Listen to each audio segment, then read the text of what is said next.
Welcome to Money on Tap.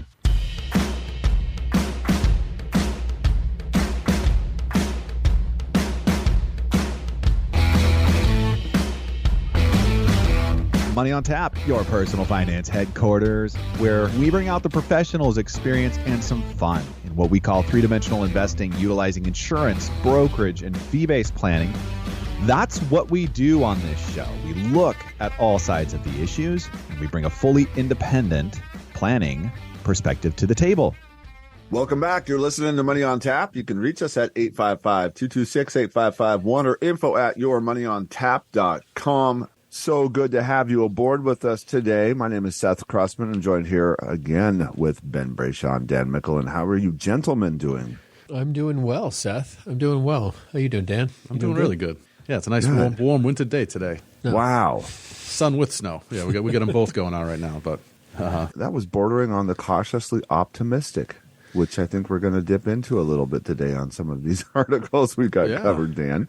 That's good. That's a good outlook to have for this year, I think. Yeah, no, I would say so as well. But as I look outside, I'm like, nope. I've got some typical Portland rain happening right now. But you know what? That's what we love about this part of the world is we love it wet over here. We look down our noses or our hoods at people that drag umbrellas out in this stuff. Do you guys do the same? Do you guys kind of laugh at the people that are umbrella people? I am not an umbrella guy. I'm not an umbrella guy. Sorry. Oh, I'm so glad to hear that. Because, you know, you put on your coat, and you get out there, and you make it happen. Yeah, I love being out in the weather. I don't care what it is. I enjoy it. I don't like being cold inside, so I'm always, wrapped up. I get the heater cranking inside, but when I'm outside, I don't care what's going on. I like it. Yeah, I know you like it warm, Dan. I can feel the heater coming creeping over the wall. I walk into Dan's office with his heater going in there, and I'm like, it's not that cold. But I enjoy snowshoeing. I love that on a heavy snow day and getting out there a couple hours with the kids or something like that. So that's good times. No polar plunge, no ice baths, no cold showers for you, Dan? Well, I actually have a hot water tank issue going on at home, so the cold showers is a little that's that hurt a little bit, Seth. That hurt. But. Did you know that, Seth? I had no idea. I love it. I love it. I was just getting curious. It's a problem. It's a problem. Wow. But we're working our way through it.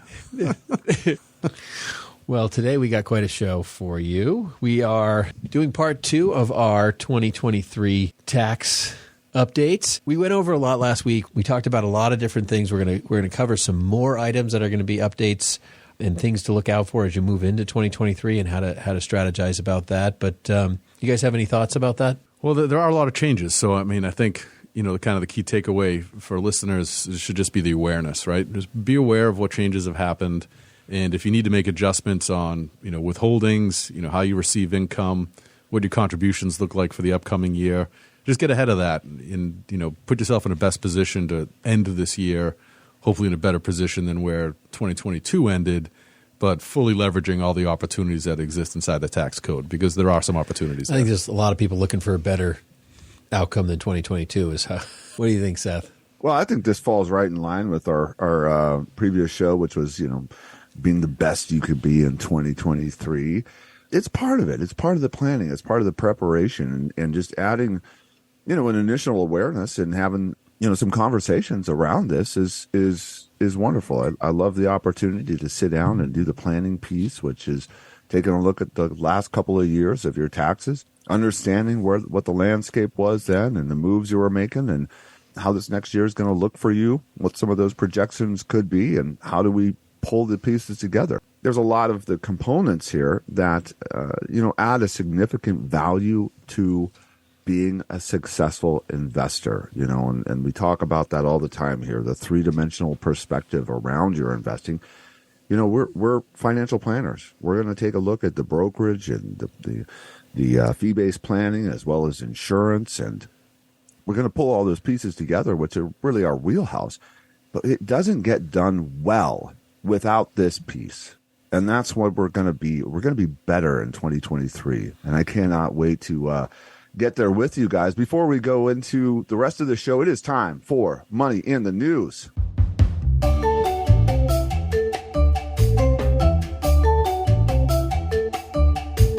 And up first, we got an article here from Investopedia, taking into account one of our favorite guys, No home court edge for Musk in the funding secured trial. And this goes back to a tweet that Elon Musk had sent back in 2018. Well, it was a tweet, but it was actually not Twitter related. This is the one where, he set out in a public format that he had privately secured the funding to take Tesla private again. For industry insiders such as ourselves, we would understand representing a public company that you just can't make claims like that in a wide open public format. As he did, could certainly excuse him maybe not being aware of that. But the fact of the matter is that his little tweet, his comment there, had a really significant effect on people. Tesla shares rose 11% the day that he made the tweet, only to drop 20% in the next 10 days when it became clear that he was just blowing smoke with this whole offer. And that cost shareholders $14 billion. It's funny. My wife hates Musk. I don't know where you guys stand. I mean, my son and I are always like, he's awesome. Yeah, he just does the stupidest, dumbest, smartest things all at once. So, yeah, he made a mistake, and it is what it is. I do appreciate that Britta Pedersen, I guess, is the author here.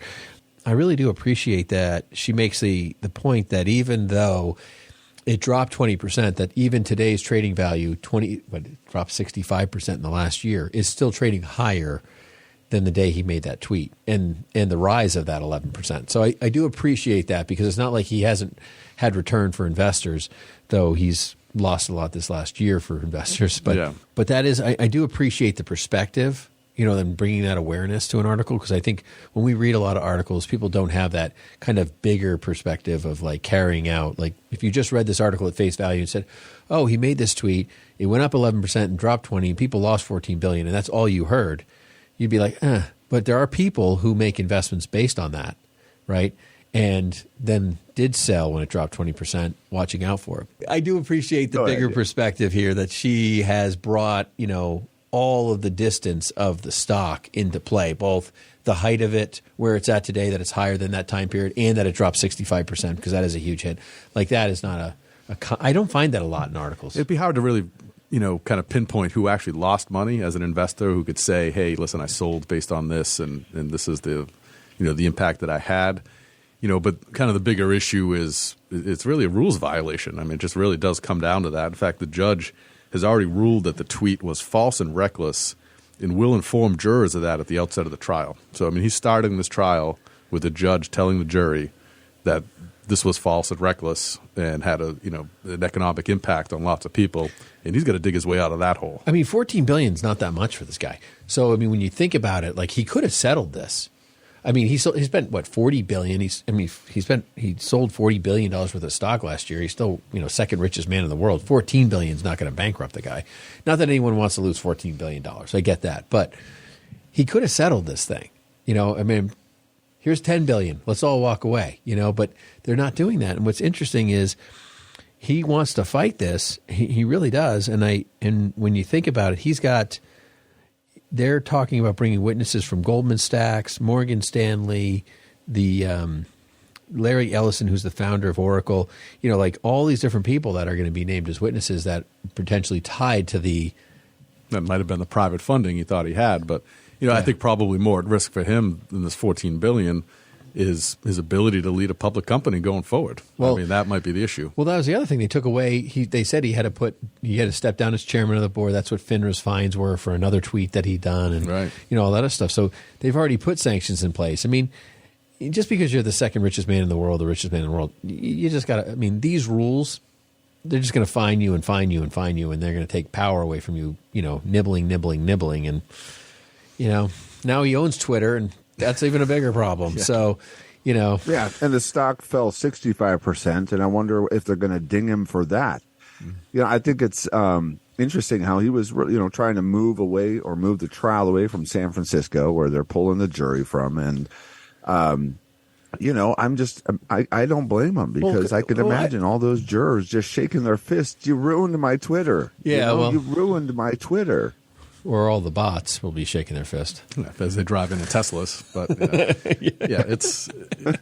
I mean, it's a mess. I like that point, Dan. Yeah. I wonder what would have happened if, not to bring back the previous person, but if they would have had some sanctions on Trump's accounts and some monitoring on on his accounts like they did to Elon after this whole debacle. I just think some people need a Twitter filter is what it is. Like before you tweet it, or like, hey, there's got to be like a go-between. Yeah, the problem you hit send, review that. Have someone review that. I probably should have that once in a while. All right. You guys, we could probably, you know what? I feel like it's been a while since we've had Elon on the show with us. So we took a little extra time with you today, buddy. We appreciate you showing up for us at Money on Tap. Elon, we love you. No matter what Kim says, you're welcome here any day. So moving on, we've got Davos, Switzerland, where the World Economic Forum got together, and you know what? The economists around that are a little downbeat about the prospects of 2023. However, the executives are becoming cautiously optimistic. There's that term again, Dan. And we're not talking about the weather of New Hampshire or Oregon today, but we are talking about what's in store for our economy as they have let China loose on the world again. Yeah, will there be a recession, right? So the article is no recession after all, ? Business leaders are more hopeful as China reopens. This is from Julia Horowitz at CNN. And really what the article boils down to is, we've been hearing about this threat of global recession for quite some time. And, there's expectations, here in the U.S. and in Europe that there's at least a mild recession on its way. But with China reopening and the end of their zero COVID policy, whatever they call it, so really, really strict measures. I mean, we've all seen in the news these like mobile jails where they're just rounding people up and throwing them in. With all that coming to an end and their economy, potentially, or we expect to get back up on its feet, there's going to be just that whole global supply issue. The expectation is that's going to break down and manufacturing will be let loose again, and people will be hot to spend. There's a lot of dollars locked up in China, folks, and there's no doubt as they ease these zero COVID policies, they're coming out ready to spend. I mean, it's remember 2021. Now, I mean, it was interesting to travel because there was some of those policies on the airplanes where you have to wear your mask except for when you're eating. So I constantly had some like pretzel or peanut or something going into my mouth, so I didn't have to wear my mask. Anyways, you just remember when things were easing up and everybody was like running out the door. We're going to talk about some of the economics around what happened at that time as well. But there was a lot of money coming to the table because people had been, were frankly tired of playing video games. So it's going to be really interesting to see how, second largest economy in the world plays out when they just, have a ton of capital waiting to spend, and how much of that really gets into the rest of the world and what does that shake out to be. We're going to find out, but we do expect to see, is pretty general. It's looking like the China's economy is going to roll out some more inline numbers with what they've typically done as far as the growth of their economy. And as much as, we may not care for their policies, it looks like it's going to be a healthier balance sheet worldwide. Seth, as you mentioned that, in reading this article, there's a couple of things that are running through my head because I think what we don't understand necessarily is, the lack of production in fossil fuels that we've, limited on so many different levels, and the reopening, realize that, COVID hit during the Trump years, that was when we were, pipelines were open, we were energy independent, all those things, were moving forward in that pace. COVID hits, then all the restrictions on pipelines, drilling in the federal, all of the federal lands, all that stuff, right? So now we're no longer energy independent, and China's reopening. I don't think we really have quantified the demand inside. I mean, I was just actually talking to, somebody the other day about all the, people in D.C., Congress-ish people buying fossil fuels, buying oil and gas companies, putting money in those spaces because I think there is literally a stranglehold around it. Like if you have a pipeline and you were to go from a 2-foot pipe to a 1/2-foot pipe, that strangling on that distribution is you still got to go through all of that. So we have strangled our distribution. And now we've strangled Russia's distribution, and so we have all these global aspects to the oil demand and the natural gas demand, and China's just reopening. Like, what's that going to mean? I mean, how much is that going to potentially put, the barrel of oil? I mean, I think we could be looking at a barrel of oil close to 200. I really think that's a possibility. I mean, I know JP Morgan, I think it was JP Morgan a few years ago said that could be a real possibility. And I think we talked about it on our show, actually, in an article. And I think we're forgetting the second largest economy in the world is reopening. That was Ukraine as well. Yes, exactly. So you're having all these different things. Like, a lot of people are getting out of energy. I'm personally not sure if getting out of energy right now is the number one right move. Because here you got Buffett. I don't know how much he owns of Occidental Petroleum, but I mean, he applied to up to 50%. Up to 50%. I mean, these big stakeholders are, these people are taking some major stakes in energy, and that should be a cautionary question to everyone. What's really going on? I don't think we understand the stranglehold. Like, you might be paying $3 at the gallon, per gallon at the gas station right now, but it could be really soaring on us here shortly. Well, if I own 50% of Marathon, I can tell you guys, what you'd be getting for Christmas. Thank you. Thank you. Well, you guys, there is more for us here, Money in the News. We've got some leveling off of some prices as this soaring inflation has taken over the news waves. Can you believe it that among the price drops out there, bacon, cars, cell phones have experienced and beef have experienced some of the largest price drops. Well, I don't know since when, but they're significant. I mean, up to 22% on smartphones this last year, 14% on televisions, 8% on used cars. So this is a very interesting article, and one that's kind of a breath of fresh air among all the inflation articles that we come across every day. And so thank you very much, Greg Iacurri. Well, I think the only real value I found out of this article, and it was good. It was interesting to read that things have declined, but obviously things had increased over all this time. The year before. Yeah. The year before so heavily. But I think the one comparison, smartphones being the biggest drop, you're still paying $800 for a smartphone, and it's increased in its technology. I think that's the point made. So and I can't remember the phrase of what that's called. There's a technicality phrase to hedonistic. Yeah, or hedonic. Hedonic, yeah, hedonic. So probably not the first one. So so that was interesting. But the television, some of the technology stuff, the demand had just dropped, and people had been buying so much. So I think that was kind of interesting. But again, it's still more expensive than it was. Yeah, I thought, what was also interesting is some of the food pricing, right? So they identified a couple of categories of food that have come down in price, even though, every time we go to the grocery store, and we talk about this probably in almost every show, it just seems like prices are astronomically higher. Well, they are, in fact, astronomically higher.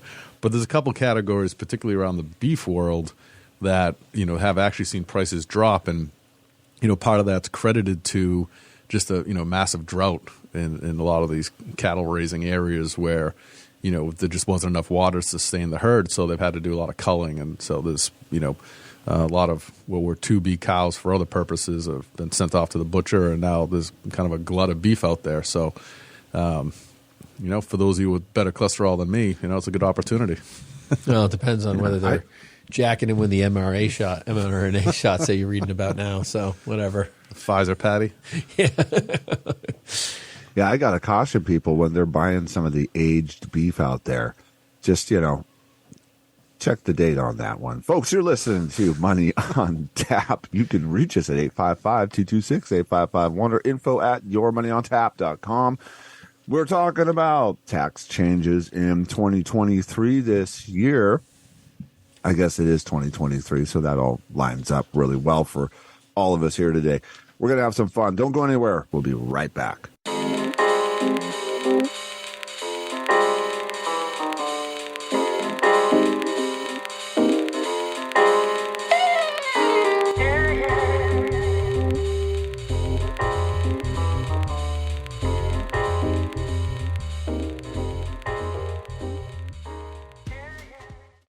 For a number of our listeners, they have a lot of questions, and you might be one of them.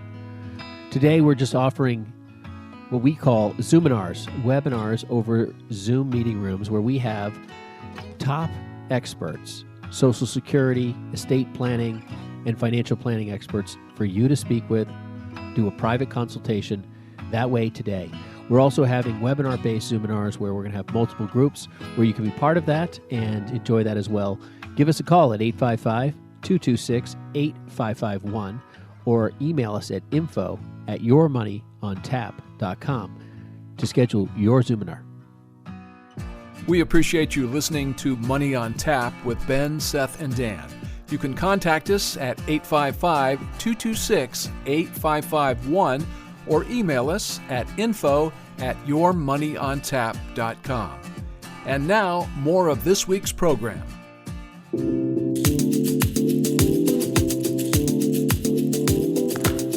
Welcome back. You're listening to Money on Tap. You can reach us at 855-226-8551 or info@yourmoneyontap.com. We are talking today about the tax changes. What's happening in the tax code for 2023? And this is a part two because there was way too much information to cover in one show.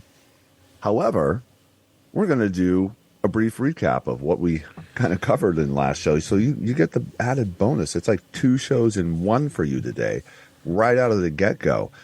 For starters, this year, we have got tax brackets, right? Tax brackets are going to remain the same, but the income level for each tax bracket is increased 7.1%.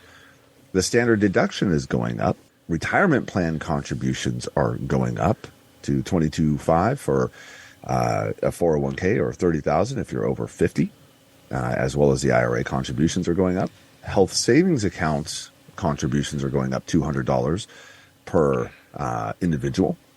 And the earned income tax credit is going up to $7,430 from $6,935. We did cover as well alternative minimum tax, and that's raising. The estate tax is raising, and, well, the gift exclusion is raising. Was there anything that we kind of had baked into those that we covered, Ben, Dan, that you felt was really important to bring forward and highlight today for our clients and listeners? Well, I think some of the points, as you're making these quickly, I would just go back to our show last week and listen to it, because there's a lot of detail to all of these. Because just because the numbers are going up doesn't mean it's a higher tax for you. It's actually potentially a higher exclusion, as we're detailing. Like alternative minimum tax, it went from $118,000 before they test and you start looking at paying AMT to $126,500. Now, we're not CPAs and we don't know how some of these things are going to in line with your, tax hit, but we do this stuff all the time and we see these things. And that's why when we sit down with our clients, we ask to see a tax return, because we want to see how we can help mitigate and reduce taxes. And if your financial planner is not asking you for that and they're not sitting with you in that capacity, I would tell you you're leaving money on the table somewhere. Because you just can't guess at this stuff. It doesn't work that way. So we're not CPAs, but we work through this space a lot, and we work with your CPAs, and we help you ask the right questions on trying to get the right answers on that stuff. So and the gift exclusion is probably one of the best opportunities to build legacy planning and to utilize it in a lot of different ways, not just gifting away, but using it as a gift to monetize that. We talked about that into the insurance world, to buy life insurance. It's a great way to not pay any taxes, gift the money away, throw it into some life insurance, and then really make that thing balloon into something as a much bigger gift and create a legacy that could carry on for generations and generations to come, as we face probably potentially the highest future tax increase our nation will see in the next decade. Yeah, I mean, there's no doubt that taxes are going up in our future, or at least, basic math would tell us that's a likely outcome. But, in the changes that have been, passed for 23, chances are there's a good opportunity for you to realize some tax savings and understanding, potentially what to do with that, whether it's, using it to invest or increasing your contributions through payroll, whatever opportunity best suits your specific personal financial picture. Just be aware of these levels, be open to that conversation and go into the year kind of knowing where you're at and, what's possible for you. I think the best, kind of idea of what we do and how we help people through this stuff is we're talking about these numbers, why they're so important that we would take 2 shows to actually go through this is, we basically massage people's finances through their tax return because there are ways to manipulate that will really drive more value, more money that you can keep, as Dan says. It's how much you get to keep, and that's really what's important and where we focus that. And if you don't know these numbers and you don't know these barriers and these lines and how to, create a portfolio and an investment strategy around these lines, then you're really costing yourself unnecessary financial harm. And that's really where people just don't realize that those opportunities are available. That's why you hire a financial planner, is to really help maximize your dollars. But the question is the person helping you maximize it the most? Are they looking at all the different lengths of how you can really take advantage of that? And I think that's the piece that a lot of people are missing. I think it's important to note one thing too. I mean, we talked about working with your CPA. Just always keep in mind that we kind of come at it from a different perspective. A CPA is going to be aware of tax code, of course, but their goal each and every time you sit with them is to minimize your taxes paid. I mean, that's the hat they wear. I mean, that's how they look at every case. Whereas, but when do you see your CPA? Yeah. April 14th. In tax season, yeah, when he's got 5 minutes to talk to you and he's just cranking out returns. Our perspective, obviously we want to pay as little tax as possible, but it's not on a year-by-year basis necessarily. That's an overall estate preservation mindset. At the end of the game, how much did you get to keep? And there may be opportunities and periods of time along the way where pushing out some income through the tax bracket actually makes sense longer term. Yeah, and I think we're going to look at some of that as we move forward with, application and simple application that you can use, as we close out this show today, that people can walk away with some real applied value here. Social Security taxes going up. This one is a CPI adjustment that will basically cost you more. So the 6.2% that most people that are employees pay for their funded Social Security, and then employers pay the same. And if you're self-employed, you pay a full 12.4%. So the maximum amount of your earnings subject to Social Security tax will increase from 147 to 162. Little bit of a bump there. Yeah, if your if your income covers that range and you're taking home 160 plus, that's certainly going to have an effect. You're going to feel that one. I mean, that's not a small percentage over those extra $13,200 you made. So, expect to pay more if you're in that income range for sure. See, a lot of people, Social Security tax is one of those things that a lot of people, especially business owners, don't really understand. And from a strategy standpoint, one of the things that I talk to business owners, they'll have a spouse on the payroll, right? So they might be making $100,000 and they're paying their spouse $75,000 or $80,000. And so let's just use the illustration that the husband's making $100,000 and the wife is making $80,000, and that's $180,000. Well, they would pay Social Security tax on the whole $180,000 because they're both liable for the full 12.4 on the $100,000 and the $80,000 individually. But if the husband just made $180,000 and didn't pay the wife anything and made her work for free like most husbands do because it's a strategy, he would only pay Social Security tax on the $160,000 that he made. The other $20,000 would have no Social Security tax. And so a lot of people don't realize that inside that conversation because, you've just saved yourself, I don't know, like 12% on 20,000. Yeah, So you're looking at a decent amount of money, and so I was actually doing the 6.4, and then I was like, no, it's the 12. So that's where my head was going. But yes, but that's something that you have to think about because if you're, if a lot of people, they're self-employed people, their husband and wife are both making $150,000. Happens all the time, and there's probably a ton of people listening to us like that, and like, oh my goodness, I'm paying Social Security tax on a full $300,000, and we're just both under that number. And it's like we don't need to be paying that much Social Security tax. And, how much you pay and what you do, that's your decision. And, but it is important to make sure you fill your 40 quarters. So it's 10 years worth of employment. So you want to make sure that you're getting all your 40 quarters in for each other. And obviously how much you make during those quarters is relevant. So it doesn't mean that, payroll income can shift one way or another in different years, and maybe your wife is working a lot harder, which she probably is, than you are. And so, she should get paid more in certain years. So, there's ways to look at the system in a way that you can really take advantage of what you're eligible for, but not overpay either. And this is an example of understanding the roadmap and where you're traveling. Are you going to take the highway and pay taxes for both of you, or are you going to hop in the same car and take, the side roads and the routes and everything else and avoid the taxes? So that Social Security tax is a big hit that a lot of self-employed people don't understand. And I've seen that time and time again, where the husband and wife just split the income because of that. And then when you sit down and say, it's irrelevant of who's taking the income in by name. For some people, it's like, well, let's just split it, because they don't understand the tax code. But that amount that they're going to tax you on goes from 147 to 160. After 160, you're not paying those taxes anymore. And that's what you need to understand on that piece. Yeah, it's just the good tip there, I think, is, a lot of people will set this up when they start their company and, just truck along for the next 30 years without ever re-looking at it, and this is one of those things that checking in with a financial advisor periodically just to make sure you're doing the most efficient thing kind of makes sense. Get those 40 quarters, you got to get that done. But then after that, think about how to best turn that dial. Well, and this is the reason people ask sometimes when we ask for tax returns, I get some people like, why do you need a tax return? You do taxes too? And we do have somebody who does taxes for us here in the office. But, from that standpoint, if we didn't look at your tax return, we wouldn't know that you were splitting, $200,000 or $300,000 of revenue between a husband and wife equally and overpaying on your Social Security tax.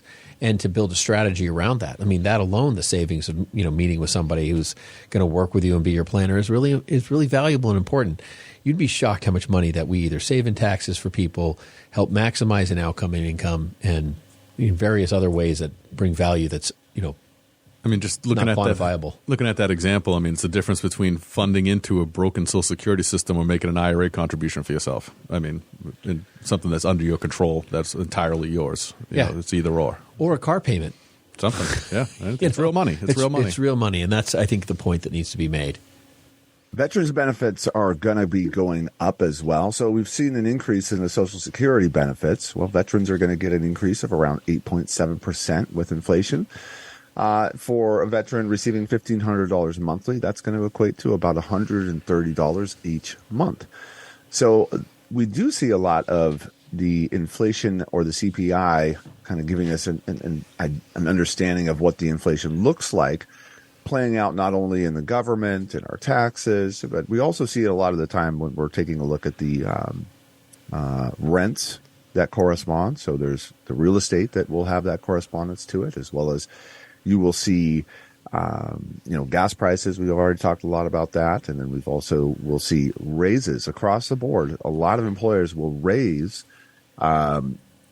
their raises out kind of dependent on the CPI. So same thing here, veterans benefits going up. And that's a good thing to see, so that, the experience that we have with our veterans and our retirees, or that they're able to continue to try to keep up or keep pace with some of the inflation. Yeah, I'm super appreciative of this. I'm very appreciative of all our veterans, and, I couldn't thank any of you guys enough for all you've done for us and our freedom. So that's out to you, and I wish that number was even higher than that, to be honest with you. There's a sacrifice that's bigger than us inside that, and I appreciate that. When it comes to our veterans and all the different pieces that need to be fulfilled, there's a lot of planning around veterans. And I found that, veterans have all the veteran benefits of, just medical and so forth are great and wonderful, but they don't carry to the spouse. And so there's a specific type of planning that we do with a lot of military in a lot of different ways, specifically veterans, to try to highlight and take care of, your wife or your husband who's not a veteran, and really make sure that they're cared for inside either becoming ill or sick or dependent prior to you or after you, and how that looks. And that's a hard thing to address, and it requires a specific level of both knowledge and sensitivity, and something that we're very familiar with. So that's there's a deeper piece here that is really what I want to communicate on that. And another change for 2023 is the adoption credit. The maximum credit allowed for adoptions and expenses is set to rise from $15,950. From $14,890 up to $15,950. So a nice little credit there for those of you gracious and willing enough to adopt. Yeah, it's not a deduction; it's a credit. So it literally comes off. If you owe $15,000 in taxes or $16,000 in taxes, it's going to wash that dollar for dollar out, which is phenomenal. It's so much. I mean, a deduction's one thing; a credit is it's gold. I mean, and along with veterans, one of the communities that we should be taken care of in this world and in this our federal tax code is the people willing to adopt. And there's a lot of people in the Christian world that listening to us today. I know on WDER and a number of other stations we're on. So there's just a heartfelt desire to bring children and care for them that are in need. And I mean, the $16,000 credit's great, but it's definitely not going to pay for having a child in the home. But it is definitely a help. Yeah, no, that's a calling for people who choose to do that, and it's it's not something you make with finances in mind. It's a much bigger commitment than that. Well, there are going to be some changes in the retirement withdrawal rule. If you're not familiar with the RMD, which stands for Required Minimum Distribution, this is a rule that has been in place around IRAs and retirement accounts for I haven't even taken a look at the history of that, but it's been around before I was an advisor, which is a long time now.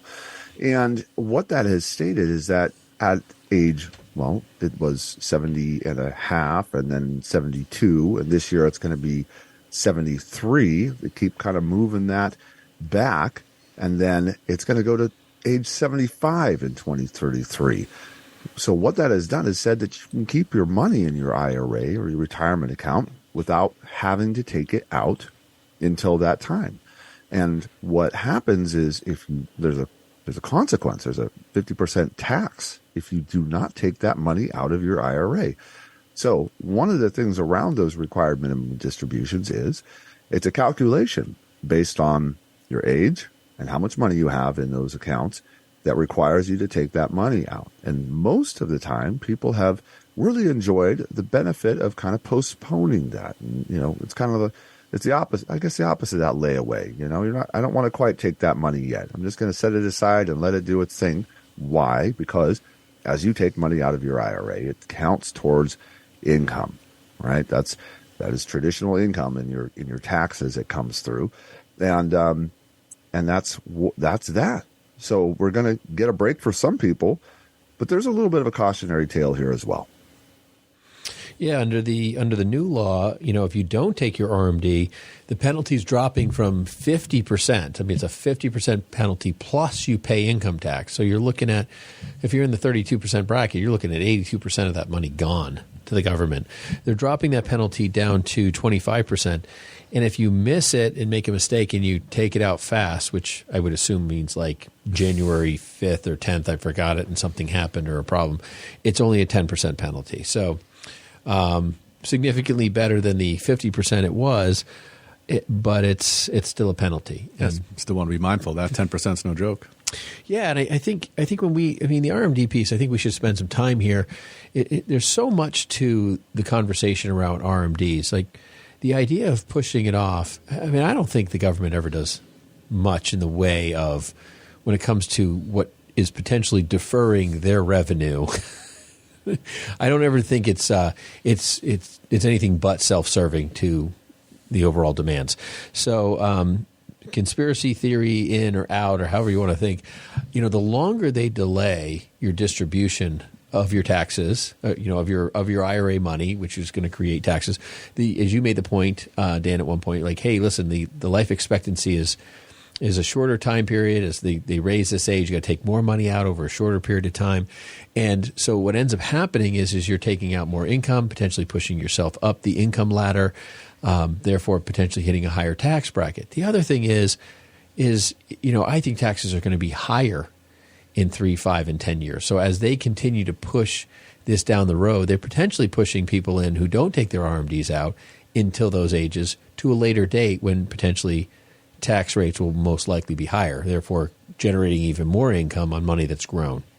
Yeah, I mean, it sounds like a benefit because a lot of people think of the RMD as a nuisance, but there's a couple things working against you if you just presume that. Number one is the potentially inflated tax brackets, right? So we know down the road we're likely to pay higher taxes on your income. But as well, your entitlements that you get, whether it's Medicaid or Social Security, those are all affected by your income as well. So if you're deferring it now to save money at the 22% bracket, to potentially take it later at a higher bracket and have your other benefits received from the government be taxed at a larger rate, that's overall probably a decision that doesn't make a lot of sense. Which goes back to our point that we all made earlier in the idea that there's a point in time when paying taxes at some point might save you taxes later on or save you costs later on, may generate more legacy wealth, might make you more financially viable, in your goals and so forth. We've talked to a lot of people. So if you're a person looking at this as an opportunity to defer your taxes, you're also probably a person who doesn't need the RMDs, which is a common thing. A lot of people, it's a nuisance. It's a problem. Why is the government forcing me to take this money out? I don't understand. They want their tax dollars. This is what this is. It forces the money out. So they want to force it out in a time period that might mitigate how much they pay out in Social Security. It mitigates how much they actually, it actually increases the potential amount of money they're taking in from taxes on the IRA. There's a lot of benefits for the government by doing this. With life expectancy lowering here, they're also kind of compressing the math in terms of the percentage that they require you to take out on an annual basis. So, although they're allowing you to wait until 75, the other end of their calculation here, which is, what percentage do you need to take out based upon life expectancy is compressing. So they're going to put you in a position where you're likely taking out more per year than you would have otherwise, which puts more tax dollars back in the government's pocket. Yeah, they're getting you at a higher tax rate and pushing out less benefits to you, and so that's a big issue. One thing that I would say that we talk to a lot of people about is, you're 65 or you're 62 and you're retiring early, and I don't need all this money out of my 401k, and I don't want to go into, I'm in the 22% bracket. Well, right after the 22% bracket is 24% bracket. I mean, it's not a big jump. And so to try to potentially say, hey, I'm going to be in this bracket almost indefinitely, like this is my space, this is my place, push it right to the limits. Maybe look at doing a 24% bracket as your distribution level and then push out a portion of your 401k or your IRA or whatever in those early years, because as you dwindle that down and hopefully transition that from that qualified or retirement asset, as we call a qualified asset, to a non-qualified or an after-tax asset, is a real opportunity. And then use those dollars to solve other problems, like the tax rate your kids are going to pay on those IRAs when they inherit those. Because if your child inherits those things and they're not in the RMD phase, they get a beneficial IRA and they've got to take that out over 10 years. And that's a big hit. I mean, the government's forcing them to take it over a shorter period of time so that it pushes their overall tax bracket up instead of drifting it out over their lifetime. So there's lots of reasons why to do that. So we have used that scenario many, many times where we've used that distribution, bought life insurance to pay the taxes on the distribution of the IRA or the potential future tax burden, so the children are a little bit more relieved of that space, and your hard-earned money's not wasted. Yeah, and other opportunities, potentially in the long-term care world as well, which is an unforeseen, unknowable expense that, 50% of us are going to realize, according to all the statistics. So to be able to use that kind of unwanted, quote-unquote, income that, seems like a nuisance to protect against a significant future liability can make a lot of sense. Well, take it one step further, because I know you – sorry, go ahead, Seth. No, go ahead. So, take that one step further, the idea that, hey, life insurance is one thing, but, when you're buying long-term care, and I know this is what you're talking about, you have life and long-term care all wrapped up in one purchase. Like you can convert it. It's like turning the switch over left, to life, right to long-term care, and whatever event happens, it provides for you. So there's a lot of opportunities to kind of kill two birds with one stone. And maybe you make it a limited pay. You're 62 years old. You're like, I might need my IRA money in 10 years. Pay for your long-term care over 10 years and be done with it. Yeah, we have a really unique solution here that we use with a lot of people where, and this doesn't pan out for everybody, but, there is an opportunity to transfer IRA money into a life insurance / long-term care policy that if in the end you do ultimately use to cover long-term care expenses, it will come out of that policy tax-free. So, good news, bad news, you will never pay taxes on your IRA, but that means you needed nursing care. So, But it's still a great way to pay for it, and it's a way that pays for it a lot less expensive than taking the tax burden and the hit. If you're going to find yourself there, this will be a real savings and a windfall to you. Nobody wishes that for themselves or for anybody, but again, 50% of us do end up there. And if you structured your planning this way, you'll save yourself hundreds of thousands of dollars. Yeah, I love what you said as far as compressing the how that works with the longer you postpone those distributions, the larger that those accounts can be, as well as the age that defines the amount of distribution that you have to take that year, as well as the taxes that are coming down the pipe and the increases in the taxes that are coming down the pipe. It's a lot like, have you ever tried to hold a beach ball underwater? It's kind of fun for a while. You sit on it and you try to balance, you have fun, but eventually that thing comes flying back out of the pool or the lake, and you got to deal with it, right? Or shaking up a soda can. If you take that analogy and you look at what we're trying to accomplish here, is just kind of maybe releasing some of the pressure in some different ways that you just haven't considered, instead of just postponing the inevitability of what is the tax law. Absolutely. Next up, Dan, you want to take us on to some state tax law changes that I think are really relevant? Yeah, these apply to a lot of people that fall into our kind of listening audience on the radio. For those of you looking on the podcast, if we don't get to your state here, certainly feel free to reach out by email or give us a call, and we can bring you up to speed if there's any relevant changes happening for you. But in New Hampshire, upcoming to 23, they're going to begin the phase out on income tax on interest and dividends in 2023, bringing the rate down from 5% to 4%, with the goal of bringing it to zero entirely by 2027.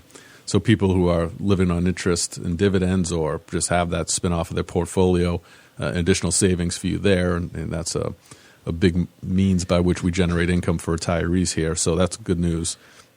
And then separately for business owners, there's a business profit tax that's also being reduced a little less here. It's going from 7.6 down to 7.5%, which will apply for the calendar year of 2023. So, a couple elements of good news there for New Hampshire residents. And then for folks in Massachusetts, one big change here, unfortunately, going in the other direction. But this applies. No surprise there. Yeah, right. More taxes there. But this applies only to people making above $1 million. But there's an extra tax there that's they're going to add 4% to the current 5% for anybody earning over $1 million. So their flat tax went to a non-flat tax. It is not flat. It is 9%. That's not flat. That's a big bite. That is not flat whatsoever at all. No. It might be Flat-achusetts, it might be Tax-achusetts, but it's definitely a problem. Yeah, if you're making that $1 million a year in Massachusetts, come on up here to New Hampshire. Yeah, right. Some help for you. And then invest it and get some dividends and interest. That's right. Well, there's a lot of changes there. There's a number of states that we went through, and there are more information. If you have we have listeners all over the country. So if you have a specific state you're interested in, you can reach out to us at 855-226-8551 or email us at info@yourmoneyontap.com. We can go through your state and look at the various tax changes that might be relevant. And like we said, if your financial planner is not sitting down with you and working through your taxes, you're really seeing a disservice in trying to understand how to get the most out of your hard-earned work, because every one of us works really hard. And I know that if you're listening today, it's because you care that deeply. Folks, you're listening to Money on Tap. You can reach us at 855-226-8551 or info@yourmoneyontap.com. We are talking about tax changes in 2023. We're about to get into some application here for you. Don't go anywhere. We'll be right back.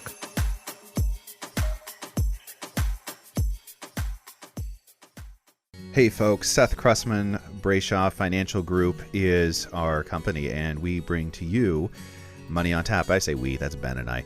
We have a lot of fun doing this show. And one of the things that we love about doing Money on Tap is that our goal for you to have access to the financial planning world. How do we think? What are we doing? What are we talking about? Raising the bar of your financial education.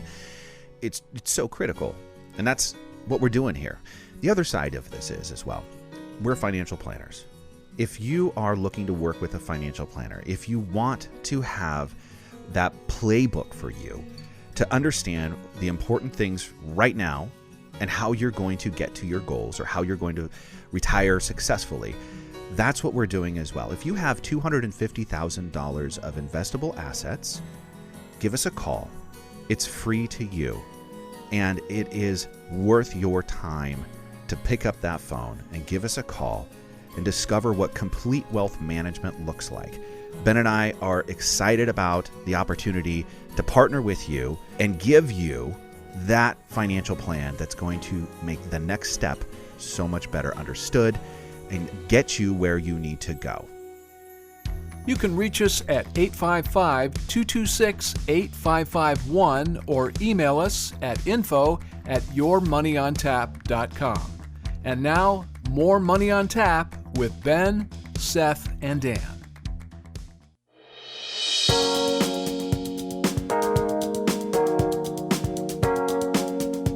Welcome back. You're listening to Money on Tap. You can reach us at 855-226-8551 or info@yourmoneyontap.com.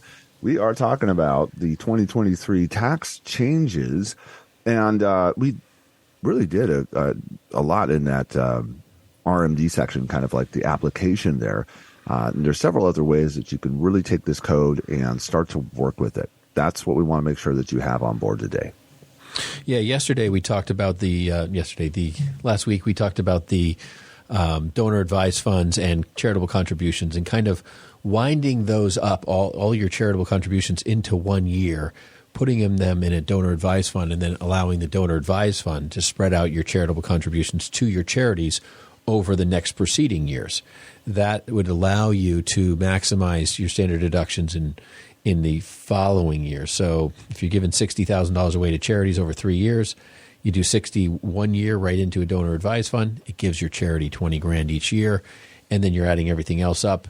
It allows you to maximize those standard deductions the government gives you for free, and really saves a lot of people taxes. But a lot of people don't know that that's an option. That's one big takeaway here.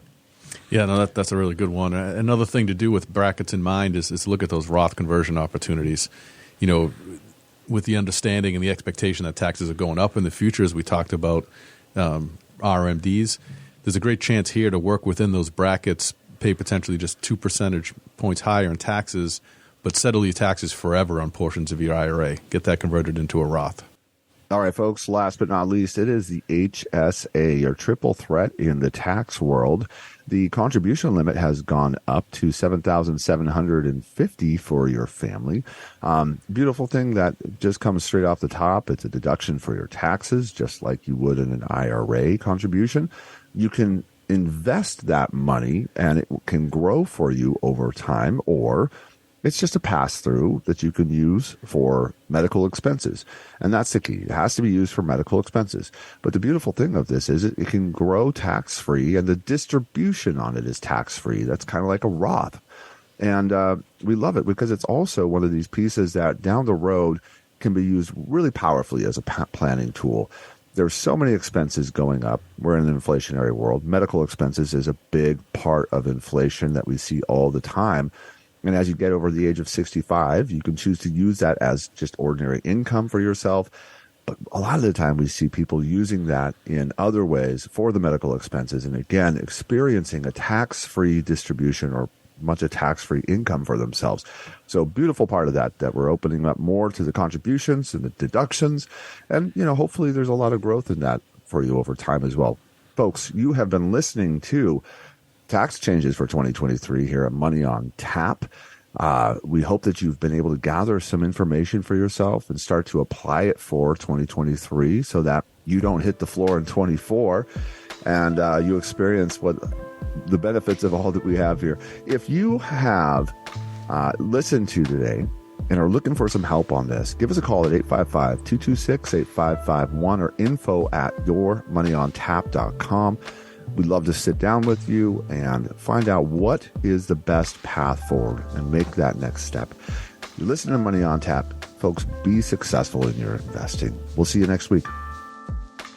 The views expressed are not necessarily the opinion of this radio station and should not be construed directly or indirectly as an offer to buy or sell any securities mentioned herein. Investing is subject to risks, including loss of principal invested. No strategy, product, material, or tool mentioned can assure a profit nor protect against loss. Please note that individual situations can vary. Therefore, the information, products, materials, or tools mentioned should be relied upon when coordinated with individual professional advice. Past performance is not a guarantee of future results. This show may be subsidized in whole or in part by a product sponsor or issuer. Securities and advisory services offered through SagePoint Financial Incorporated, member FINRA SIPC, and a registered investment advisor. All other services offered through Brayshaw Financial Group LLC are independent of SagePoint Financial. SagePoint Financial and Brayshaw Financial Group do not provide tax or legal advice. Main office is located at 116 South River Road, Bedford, New Hampshire, 03110, and can be reached at toll-free 855-226-8551.